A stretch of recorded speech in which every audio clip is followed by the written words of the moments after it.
할게요. 네.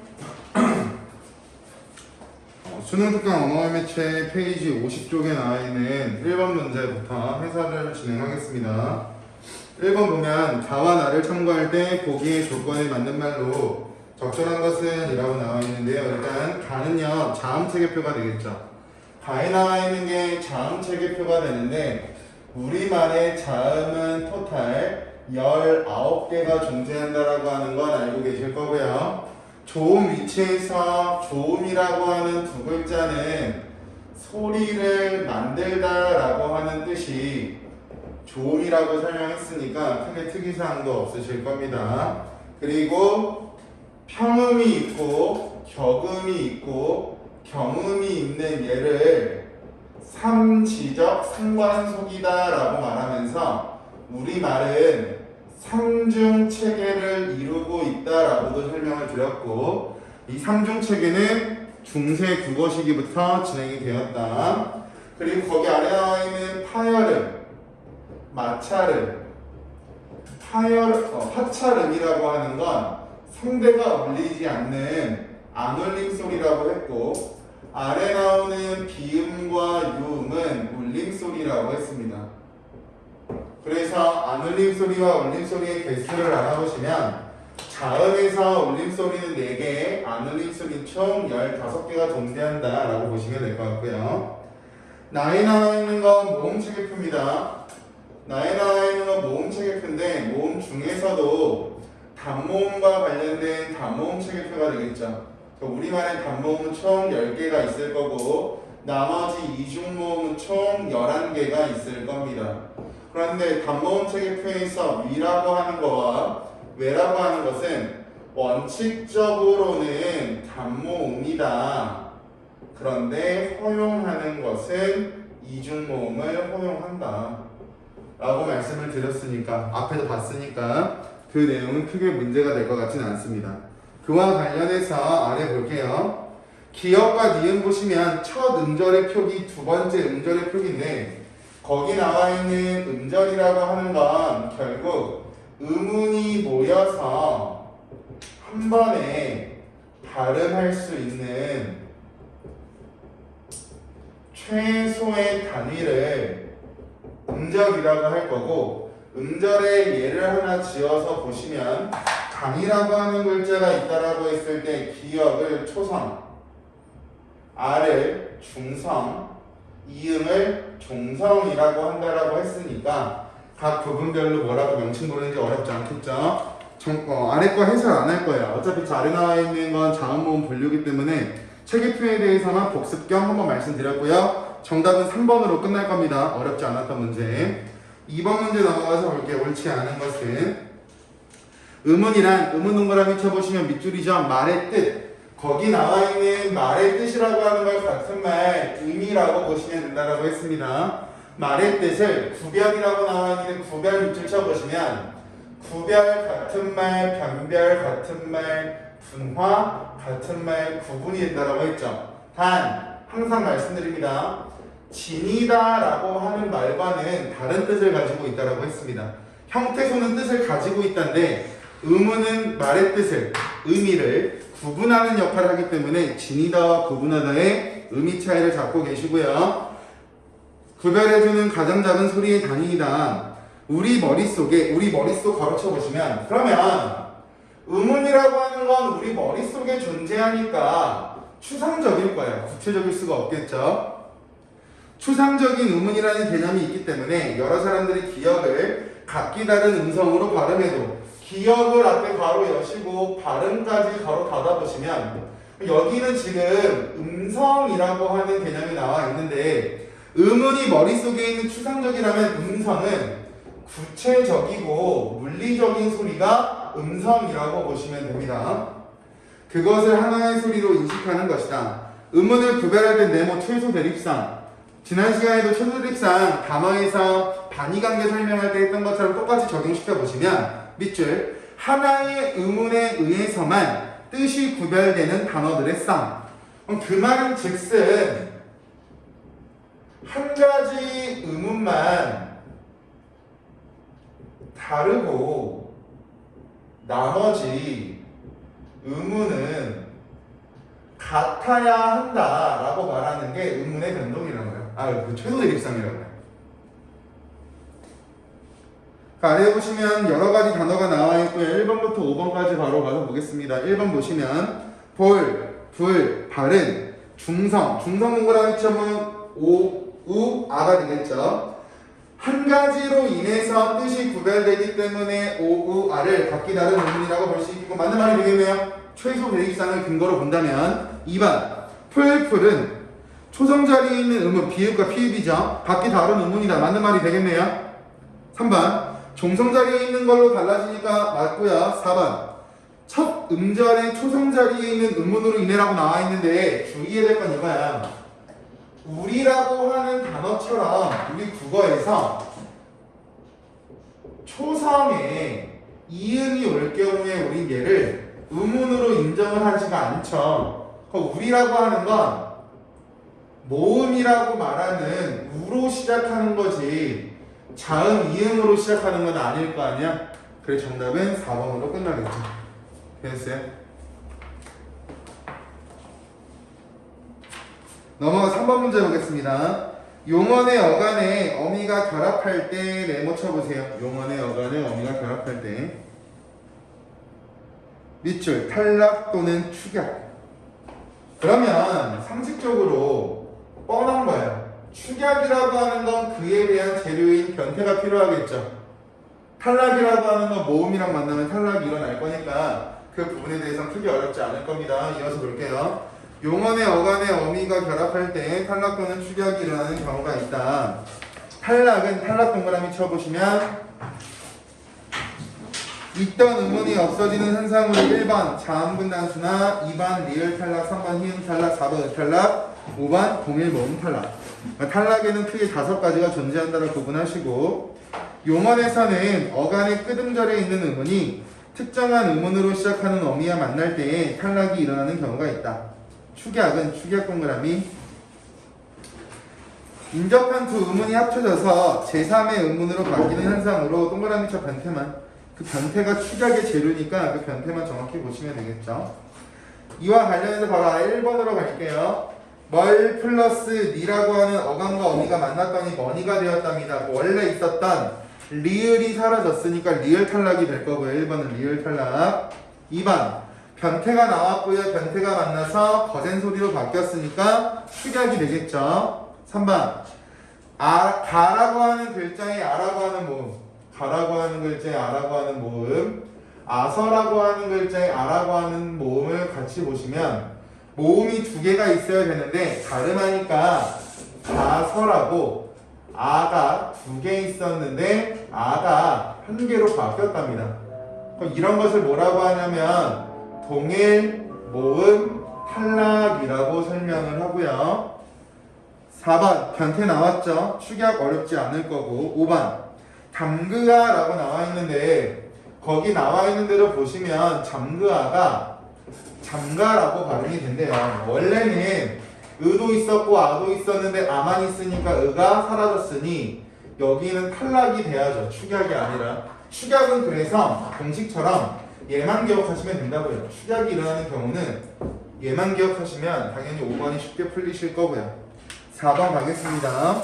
4번 같은 문제가 나왔을 때는 여러분들께서 직접 적어놓고 보시면 좋은데 기억을 먼저 보시면 소 플러스 고입니다. 근데 우리가 알고 있는 것처럼 시옷이 받침해서 발음될 수 없으니까 음절의 끝소리 규칙이 일어날 수 있는지는 뒤에 나와 있는 고를 보시면 자음으로 시작하고 있으니까 무조건 음끝이 일어날 수밖에 없겠죠. 그래 디귿으로 일단 바뀔 거야. 시옷은 디귿으로 바뀌니까. 그 다음에 성격이 동일한 두 녀석이 나오면 우리는 별로 좋아하지 않는다라고 했습니다. 즉 예사와 예사가 만났으니까 얘는 뒤에 것을 된소리로 바꾸는 된소리 대기가 일어날 거고 그 결과 솥, 꼬라고 하는 글자가 바뀔 겁니다. 그럼 기억에서 의문의 변동 규칙은 다 나왔고요. 기억은 결론을 내리면 교체가 2번 일어난 단어가 되겠죠. 교체청과 축약 탈락 중에 교체가 2번. 니은 보실게요. 똑같은 원리로 하나하나씩 여러분들이 해보시면 좋아요. 니은 보시면 받침에 서로 다른 두 개의 자음이 나왔어요. 서로 다른 두 개의 자음이 쓰일 수도 있고 같은 자음이 두 개 쓰일 수 있는데 얘를 우리가 뭐라고 했냐면 된소리라고 한다라고 했죠. 이 된소리는 같은 자음이 두 개 쓰였지만 결국 하나의 음운으로 처리한다라고 했습니다. 서로 다른 두 개의 자음이다. 이때는 자음분단순화라고 하는 탈락을 적용시키시는 거고 된소리가 오면 하나의 음운이기 때문에 음절의 끝소리 규칙이라고 하는 교체가 일어나야 된다고. 자음에 오는 거 받침을 확인하시고 일단 받침에 나와 있는 것 중에 자음분단순화를 적용시키시면 리을이 남을 거야. 이렇게. 첫 번째는 자단이 일어나겠죠. 그 다음 유음이 아닌 녀석이 유음과 만났으니까 유음하라고 하는 현상이 일어나서 훈른이 될 거야. 그럼 위에 거랑 다르게 여기는 교체 한 번에 탈락 한 번 일어났죠. 탈락 한 번에 교체 한 번이라고 봐도 되고요. 뒤에 나와 있는 꺾다 보세요. 꺾다라고 하는 글자는 훈른과 달라요. 같은 자음이 두 개 나왔기 때문에 여기는 A와 B 중에서 B를 적용시켜서 음끝을 먼저 적용시키신 다음에 음끝이 일어나겠죠. 그 다음 아까 봤던 것처럼 예사와 예사가 만났으니까 된소리 되기 꺾다가 되겠네요. 여기도 마찬가지 교체 두 번 일어났다라고 할 수가 있을 거고 니은에 나와 있는 오른쪽에 일른이라고 하는 것도 똑같이 적용이 될 겁니다. 그와 관련해서 1번 기억은 음운 변동 중 교체가 두 번 일어났다. 문제 없죠. 니은 2번 니은은 음운의 변동 중에서 교체가 한 번, 탈락이 한 번 일어났다. 맞는 말이네요. 그죠? 3번 놓고는 변태 동그라미 치셔야죠. 어간의 받침 희응 동그라미. 걔는 변태라고 했습니다. 걔를 공식처럼 알고 계시라고 수없이 말씀드리고 있는데 얘가 자음이랑 만나면 축약이라고 했고요. 모음이랑 만나면 탈락이라고 했습니다. 단 시옷은요. 거센 소리가 없으니까 된 소리로 바뀐다라고 했었죠. 그걸 적용시켜서 보시면 기억과 동일한 음운의 변동이 될 수가 없겠죠. 기억은 교체 두 번이니까요. 따라 정답은 3번으로 끝나겠죠. 4번하고 5번에서 5번 볼까요? 밑줄 종성에서 발음될 수 있는 발음이 제한되는 음운의 변동 5번 밑줄 쳐보시면 그게 자단과 음근의 공통점이에요. 자단과 음끝의 공통점이 5번에 나와 있으니까 그 문장 잘 보세요. 우리 차이점만 보고 있는데 혹여나 문제에서 공통점 물어볼 수도 있으니까요. 5번 가겠습니다. 적절하지 않는 것은 5번 같은 문제가 나오면 기억부터 미음까지 각각 음운의 변동의 규칙을 적어 놓으셔야 됩니다. 일단 기억 먼저 보실게요. 기억은 음끝이죠. 기억은 음끝. 니은은 연음 현상입니다. 연음 현상이라고 하는 건 모양이 달라지지 않고요. 위치만 달라지니까 음운의 변동으로 인정 안 한다라고 했죠. 연음 현상이라고 하고 가로 열고 음운의 변동 또는 음운의 변동 규칙으로 인정하지 않는다까지 적혀 있어야 끝나는 거예요. 그 다음 디귿. 디귿은 부계음하죠. 리을은 비음하죠. 미음은 니은 첨가입니다. 적어놓고 아래 보기에다가 적용하면 끝나요. 기억 먼저 갈게요. A. A는 구개음하죠. B는 연음 현상이죠. C는 니은 첨가죠. D는 니은 첨가죠. E는 연음 현상이죠. 그럼 여기서 문제로 알고 있어야 되는 건 이거야. A랑 그 다음에 C, D랑 비교해야 돼요. 일단 첫 번째는 A랑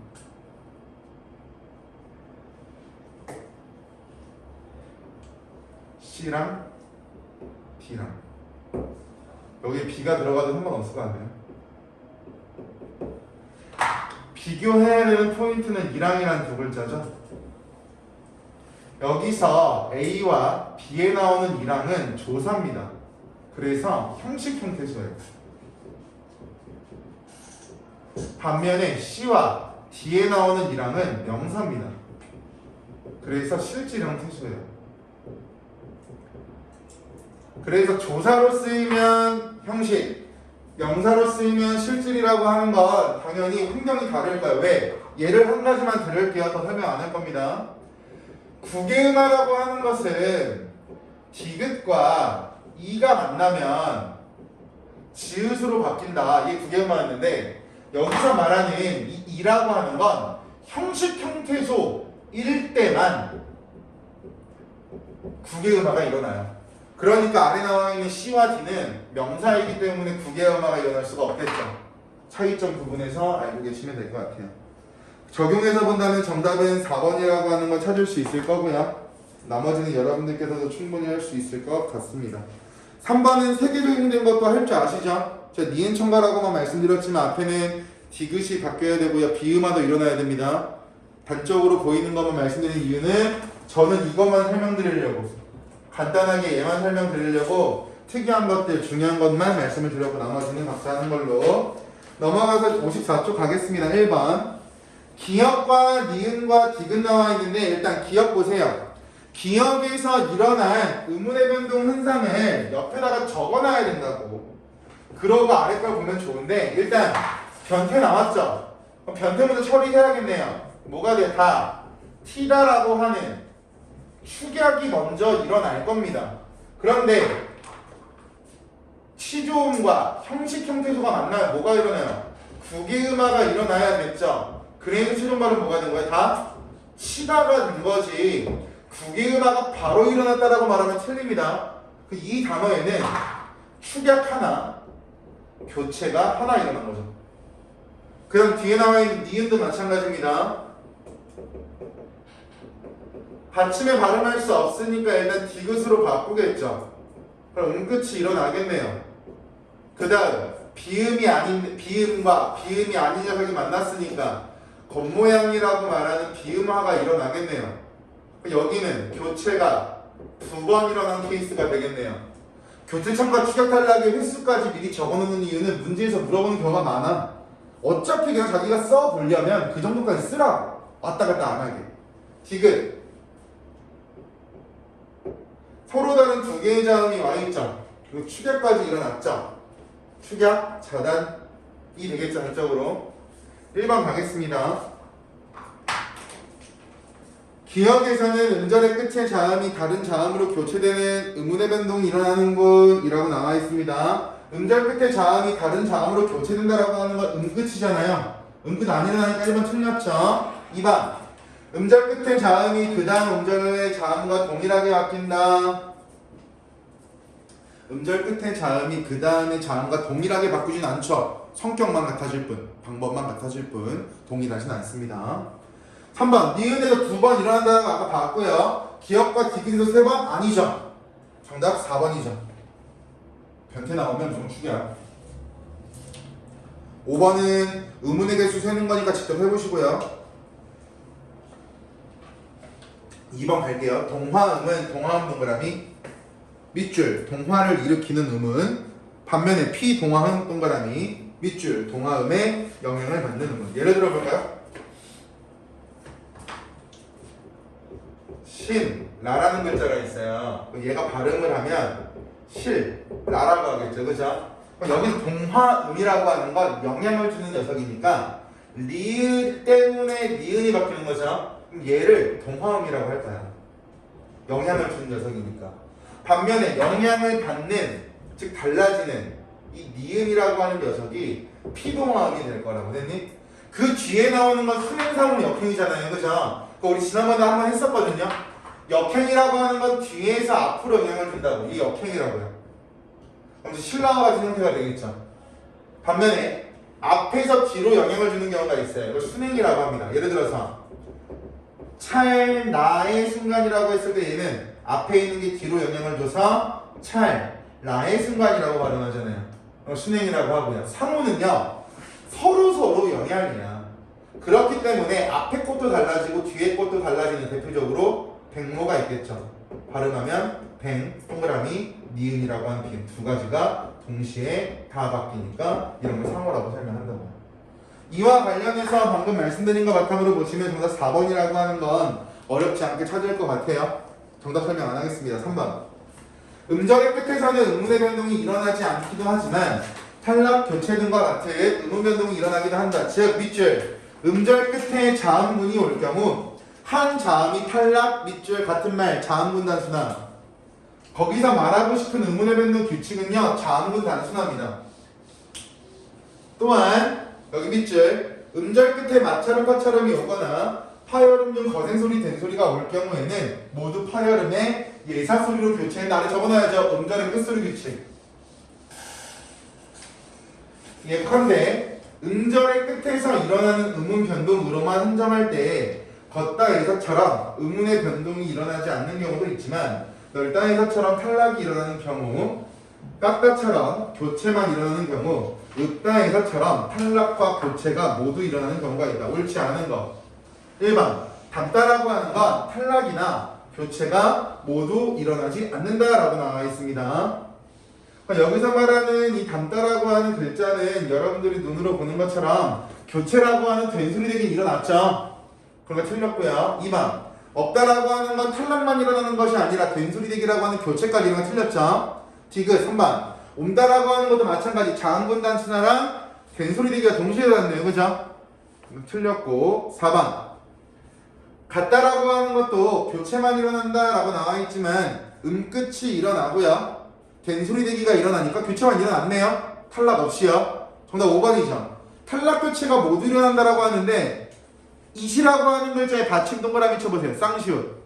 쌍시옷이라고 하는 건 두 개의 자음이라고 한 개의 자음이라고 한 개의 자음이라고 얘가 바뀌는 건 뭐라고? 교체라고. 탈락이 될 수 없다고요. 한 개 자음이니까. 그러니까 탈락이라고 하는 말은 성립할 수가 없겠죠. 되었어요? 3번이 헷갈릴 수 있는데 3번을 공부하실 때는 그거 외우셔야 됩니다. 된소리 되기 관련해서 4가지 환경이 있다라고 말하면서 두 번째로 배운 게 이거야. 용언의 어감 받침 미음 뒤에 된소리로 바뀐다고. 그죠? 그럼 거기 나와 있는 음다라고 하는 거 받침 뭐가 남아? 미음이 남아. 그럼 뒤에 된소리 되기 주는 게 맞겠죠. 헷갈릴 것 같으면 이거밖에 없어요. 나머지는 뻔한 거고요. 4번 자음체계표는 앞에서 했으니까 정답 2번이 될 텐데 주의해야 될 거는 항상 말씀드려요. 지금 보낸 4번 문제의 유형을 어떻게 공부하시면 되냐면 마지막으로 제가 구조도 그린다고 생각하시고요. 머릿속에도 잡혀있나 보세요. 음운의 동화라고 하면 국의 음화와 자음 동화로 나뉜다라고 했습니다. 그 이유가 뭐냐면 음운이라고 하는 건 자음 또는 모음이죠. 동화라고 하는 건 같거나 비슷해 있는 게 동화라고 해요. 그럼 국외음화라고 하는 건 자음과 모음이 만나는 거고요. 자음 동화는 자음과 자음이 만나는 거라서 얘가 여기 들어갈 수가 없다고 원칙적으로. 그래서 이 아래는 자음끼리 만나서 영향을 주고받는 비음화랑 유음화가 존재한다고 이렇게. 그래서 이 구조도를 알고 있어야 된다. 그리고 비음화와 유음화라고 하는 이 자음 동화는 위치는 고정된다고요. 하지만 조음 방법은 변화한다고요. 그래서 위치 변화라고 나오면 틀린 문장이라고 했죠. 그 정도만 주의하시면 돼요. 자음체계표 기억하고 계시면 되고요. 따라서 정답은 2번이라고 하는 거 어렵지 않으셨을 것 같습니다. 넘어가서 5번 문제 가겠습니다. 기억과 니은의 예가 올바르게 짝지어진 것은 이라고 나와 있는데요.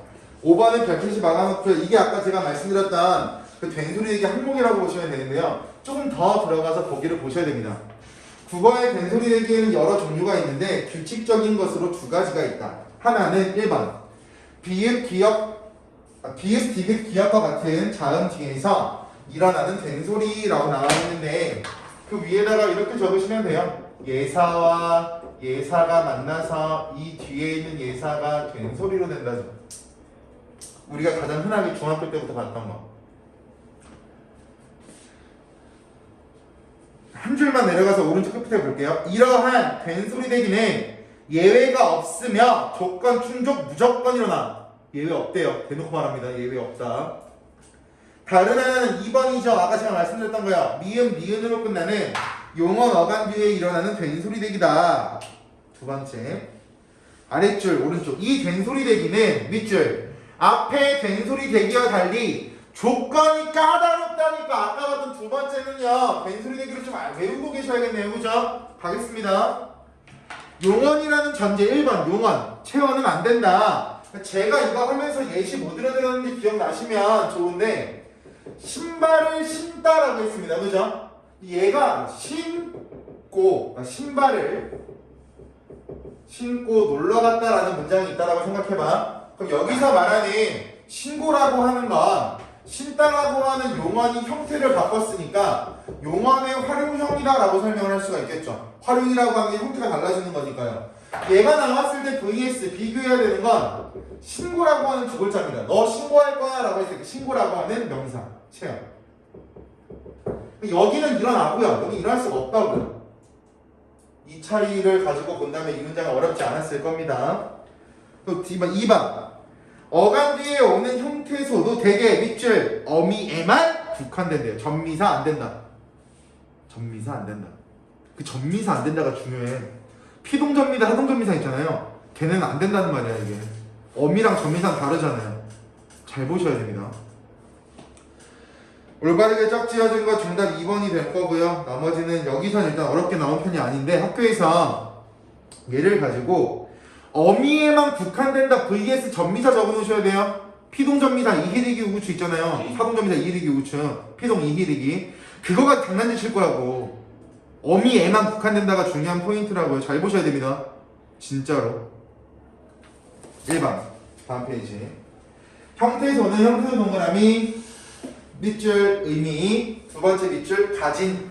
가진이라고 하는 두 글자의 vs는 구별이죠. 왜? 의문이랑 차이를 알고 계셔야 되니까. 말의 최소 단위이다. 형태소는 네모 자립성의 유무. 자립성의 유무에 따라서 결합할 수 있고 혼자 쓰일 수 있어 자립. 반면에 결합해야지만 쓰일 수 있어 의존이다. 또한 네모 의미의 성격. 의미의 성격에 따라서 실질적인 의미와 동그라미 실질 형태소, 문법적인 의미와 동그라미 형식 형태소.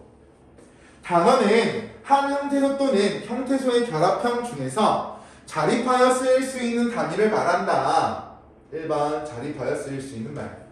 단어가 가지고 있는 성격 알고 있어야 돼요. 단어란 1번 자립하여 쓰일 수 있는 단위. 오른쪽 2번 예외적으로 자립성이 있는 말 뒤에 붙어서 쉽게 분리될 수 있는 말. 같은 말 조사죠. 조사는 단어로 처리합니다. 가로 열고 단 예외적으로 붙였습니다. 단 예외적으로 붙였습니다. 조사는 단어로 인정하지만 예외적으로 붙여쓰기 한다라고 했습니다. 왜? 우리말은 단어 단위 띄어쓰기인데 조사는 의존 형태소의 성격이 가지고 있기 때문에 붙여쓴다고요. 그러면 이거 앞에다 봤던 건데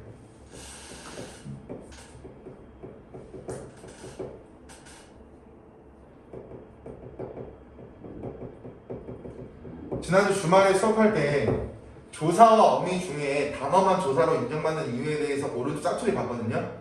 그 내용 한번 복습해 드릴게요. 아마 안 보셨을 겁니다. 지금 복습 안 하셨으면. 조사라고 하는 녀석과 어미라고 하는 녀석 앞에 뭐가 결합하는지를 보시면 돼요. 체험이 결합하고요. 어간이 결합합니다. 수축에 나와 있는 줄글을 그냥 간단한 그림처럼 표현할 거니까 간단하게 보세요. 체험과 어간을 비교해 봤을 때 체험은 자립성이 굉장히 커요. 하지만 어간이라고 하는 것도 결국 의존 형태소입니다. 혼자 쓸 수가 없죠.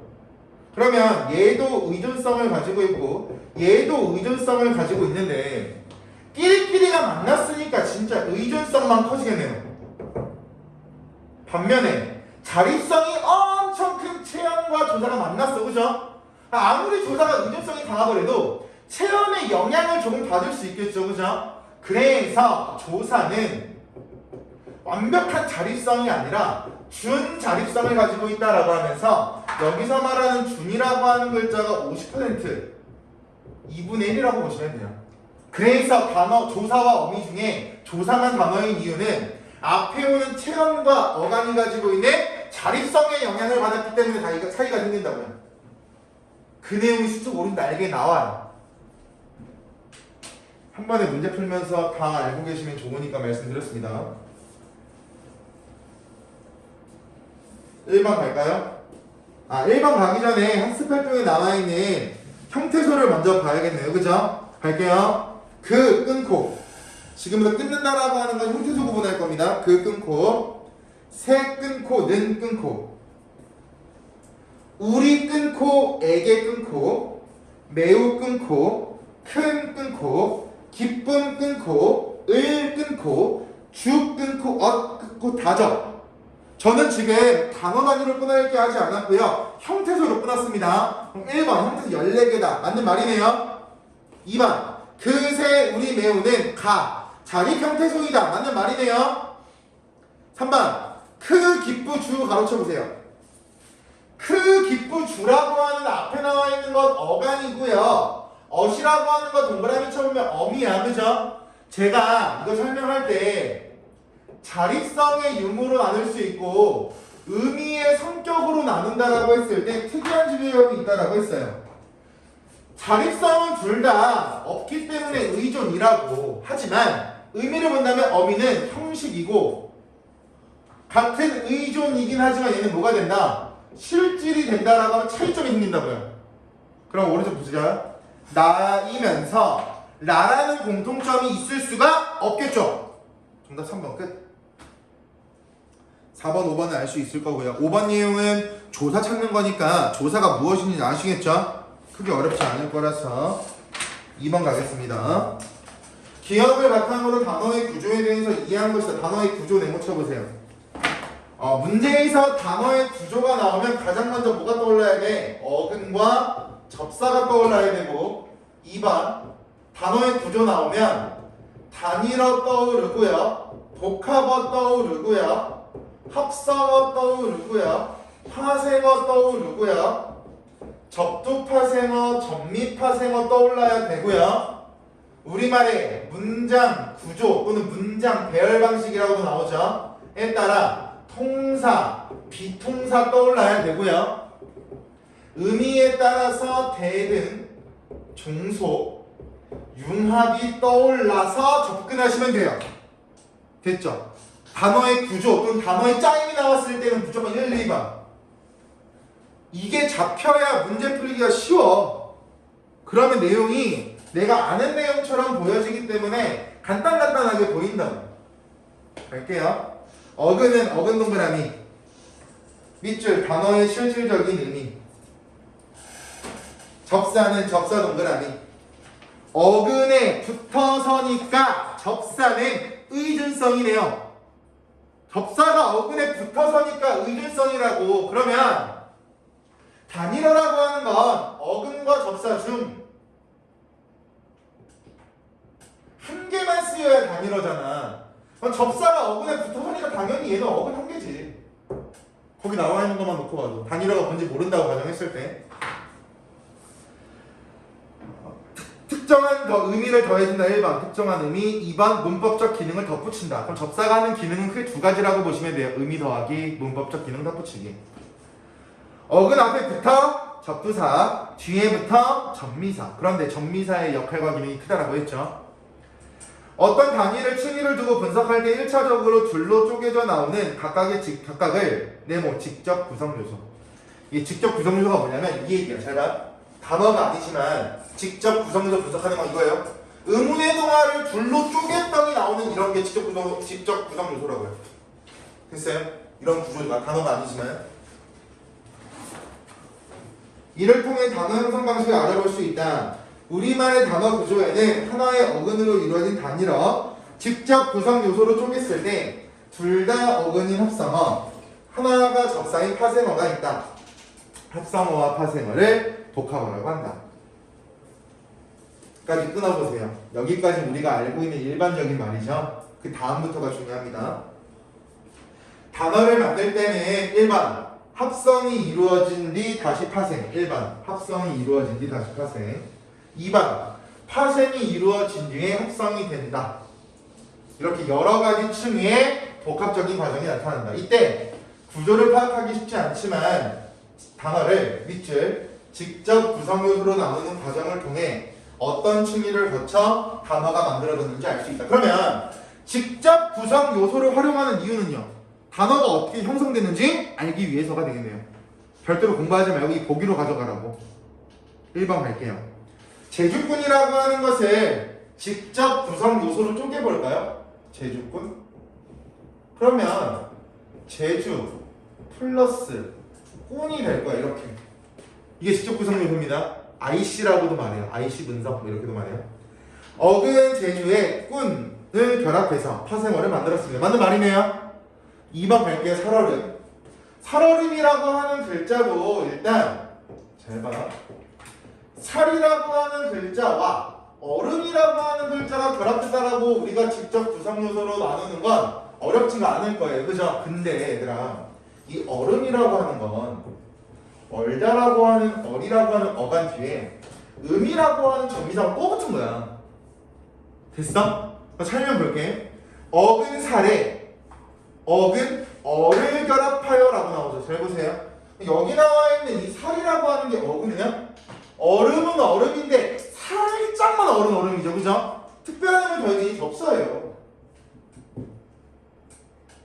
그 뒤에 나와 있는 이 얼이라고 하는 건 당연히 어근이 맞겠죠. 얼다라는 의미가 있어야 되니까.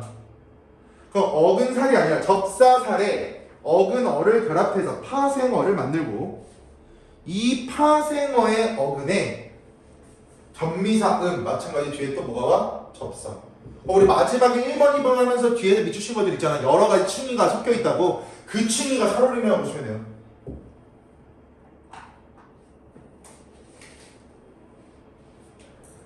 그리고 아래 것들은 직접 구성 요소만 나눠드릴게요. 도움말이라고 하는 것도 일단 뒤에 말이라고 하는 말이 온다라고는 알 수가 있을 거예요. 그죠? 앞엔 도움이라는 말이 있을 텐데 얘는 원래 돕다라고 하는 말이 어간이었겠죠. 거기에 음이 결합했겠지. 이렇게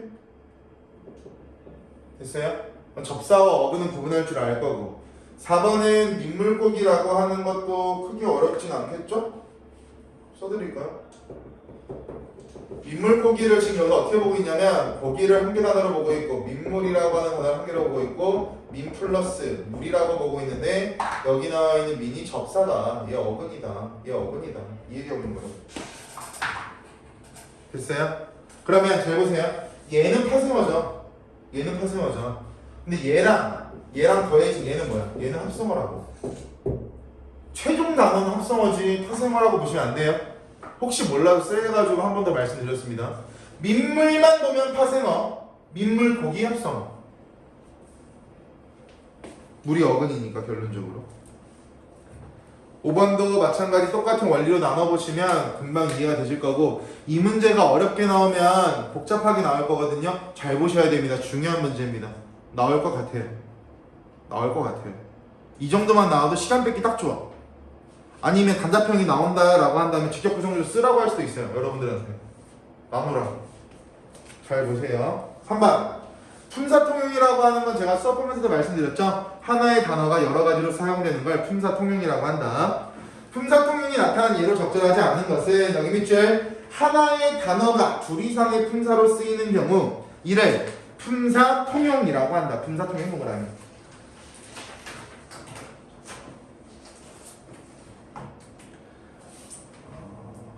두 줄 내려가 보세요. 우리말에는 1번 하나의 단어가 형용사와 동사 아래 2번 의존명사로 사용되는 단어가 조사 3번 끝까지 밑줄 미안해 2번 다시 할게 2번 밑줄 의존명사로 사용되는 단어가 조사, 명사 등의 다른 품사로 사용되는 경우 3번 부사로 사용되는 단어가 조사 또는 명사로도 사용되는 경우 4번 명사로 사용되는 단어가 감탄사로 사용되는 경우.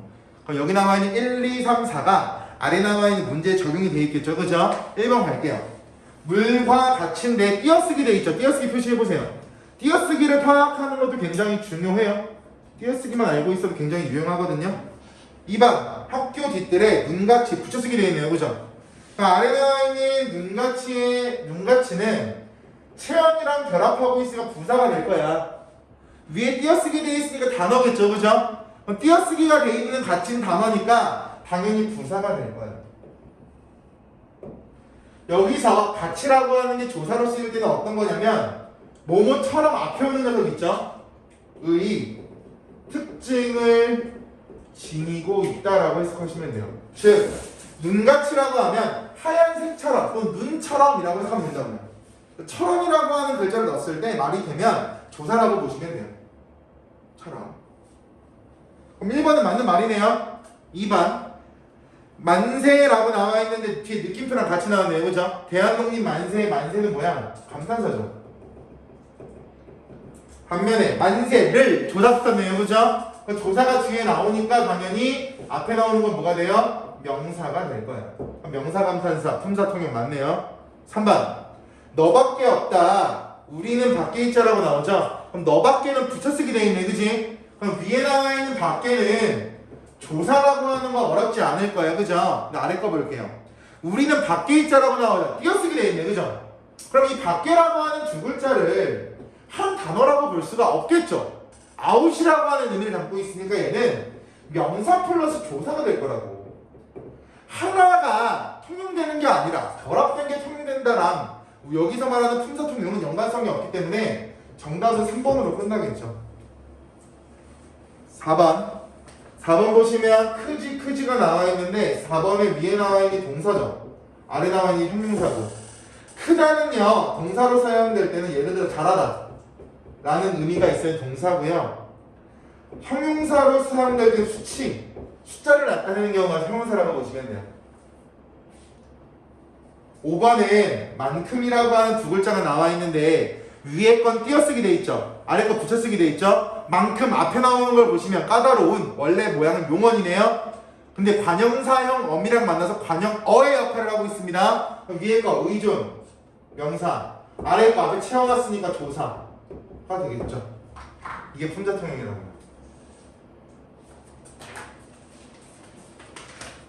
4번 서술어는 대체로 하나의 용언이나 하나의 용언 위에 가로 여시고요. 동사형용사를 적어보실래요? 여기서 말하는 하나의 용언이라고 하는 건 동사형용사가 되겠죠.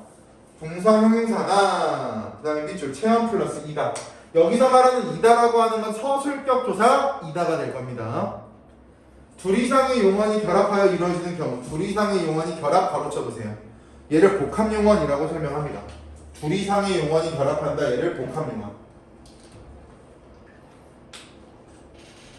이루어지는 경우도 있다. 가장 앞에 놓인 용언이 핵심적인 의미를 드러내고 그 뒤에 이어지는 용언이 특수한 의미를 덧붙이는 역할을 하는 경우 앞에 걸 동그라미 본용언, 뒤에 걸 보조용언이라고 한대요. 1번 나는 배가 고파서 원인과 인과관계가 되겠네요. 그죠? 식탁 위에 빵을 다 먹어버렸다. 먹어버렸다라고 하는 건 먹다라고 하는 용언 하나, 버리다라고 하는 용언 하나가 결합한 거죠. 그죠? 근데 버리다라고 하는 것과 먹다가 만났으니까 복합용언이 된다고요. 중간에 어라고 하는 게 연결어미가 될 거예요. 그치? 근데 어라고 하는 연결어미 괜찮은데 어서라고 하는 연결어미 안 된대. 별표지가 비문이니까요. 그죠? 세 번째 거 볼까요? 모아서 버리자라고 나오죠. 1번 볼게요. 1의 기억, 1의 니은으로 미루어 보아 본용언의 어간의 연결어미 아서와 어서가 결합한 뒤 보조용언이 이어지면 비문법적인 표현이 된다. 방금 봤던 두 개 보시면 맞는 말이네요. 기억, 니은. 2번 볼게요. 1의 기억과 1의 디귿으로 미루어 볼 때 동일한 보조용언이라고 나와 있는 동일한 보조용언이 아니죠. 디귿은 본용언이 모아서잖아요. 그죠? 모으다.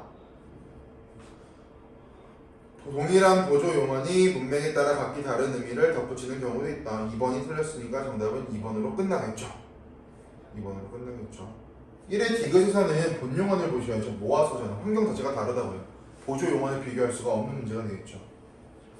3번 기억과 니은 2의 기억, 2의 니은으로 미루어 본용언을 생략하고 보조용언만 사용하면 문장 성립 안 되죠. 왜? 본용언이 중심이라며. 중심이 없이 어떻게 문장이 성립하겠냐고요. 4번 3의 기억과 3의 니은을 미뤄볼 때 하나의 단어가 문장에 따라서 본 용언으로 쓰이기도 하고 보조 용언으로도 쓰인다. 뭐 보았다, 보고 있다라고 하는 거 보시면 되겠죠. 보다, 어떨 땐 보조, 어떨 땐 본. 3번 3의 니은과 디귿을 미뤄보고 있을 때 보조 용언은 밑줄, 동작의 진행 또는 상태 지속. 아래 정확 동작상. 우리 시제 표현할 때 문법 요소에서 동작상이라고 하는 걸 배웠고 동작상에는 진행상이 있고 완료상이 있다라고 했죠.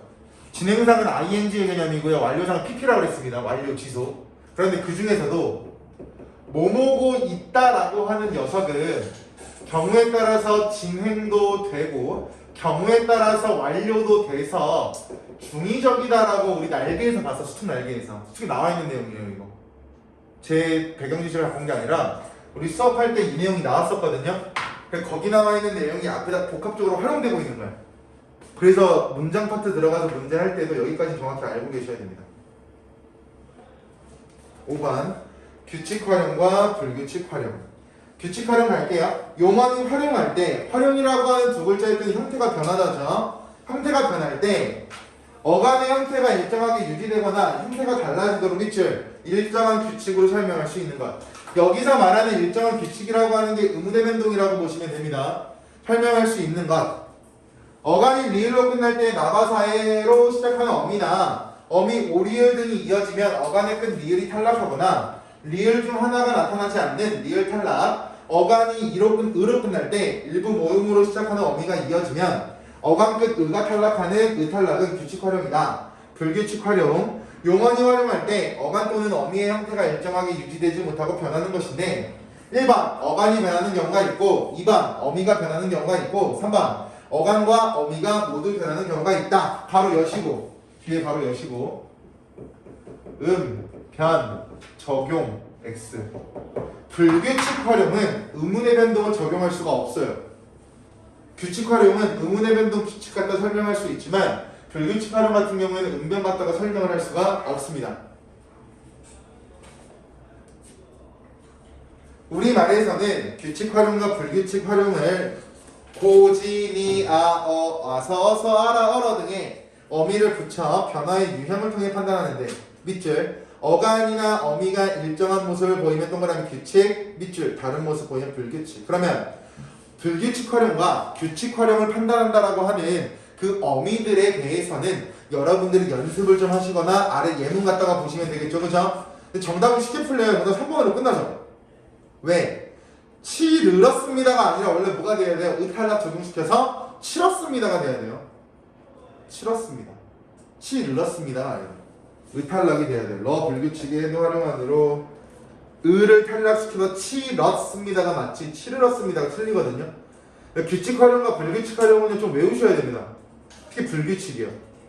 환경을 외우시던가 아니면 단어에서 일어나는 상황들에 대해서 좀 알고 계셔야 되고요. 5번 같은 경우에는 러 불규칙 활용에 해당하기 때문에 어가 러로 변한다라고 했으니까 누르 플러스 어가 누르 러가 된다. 그럼 어가 러로 변했으니까 러 불규칙이 맞네요. 그죠?